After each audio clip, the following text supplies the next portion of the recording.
Hello guys, good evening. Galing po kami ng Carbon Public Market ng Cebu.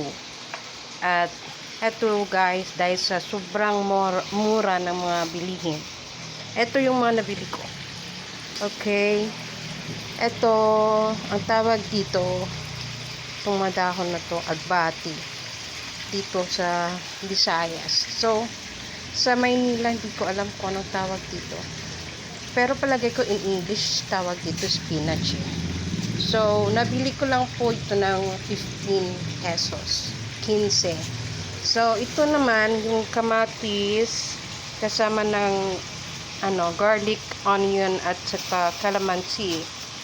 This cost me around 43 pesos. 43 pesos lahat to. Ito namang chorizo or longganisa ba tawag dito. Mabili ko lang po ito ng 84 doon sa Carbon.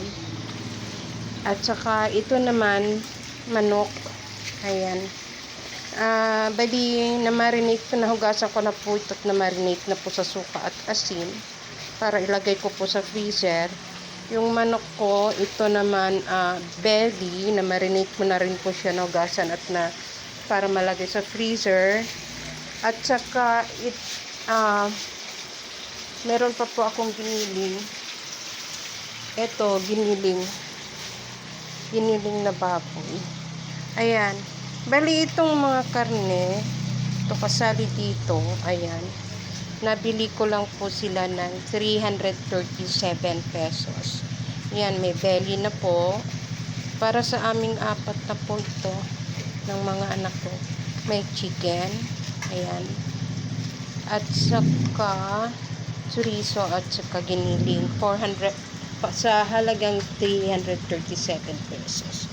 So, kung bibilhin nyo po ito sa ibang market, medyo mahal na po. Kahit dito po sa Lapu-Lapu, masyado na po siyang mahal. Kaya guys, especially sa mga mom at home, kailangan po tayo maging matipid o marunong po tayong mag-budget para sa ating mga pagkain. Para na i-extend po natin yung pera natin, marami po tayo na paggagamitan. So ayan guys, yan po yung nabili ko sa Carbon Public Market ngayong gabi dahil galing po kami ng Fort San Pedro. May mga ipopost po akong mamaya mga pictures namin, videos sa Fort San Pedro at saka may video rin ako sa Carbon. Anyway, kukunti lang yung video ko sa Carbon. At may nabili rin akong isda sa Carbon. Ayun, piniprito ko na po. Sa halagang 75 pesos kalahati kilo. So 150 po yung kilo ng isda. Kaya guys, ito po yung share ko sa inyong gabi. Ito lulutuin ko ngayon at saka yung isda, yun ang ulam namin. Ito for tomorrow, the next day. Okay guys, have a nice evening.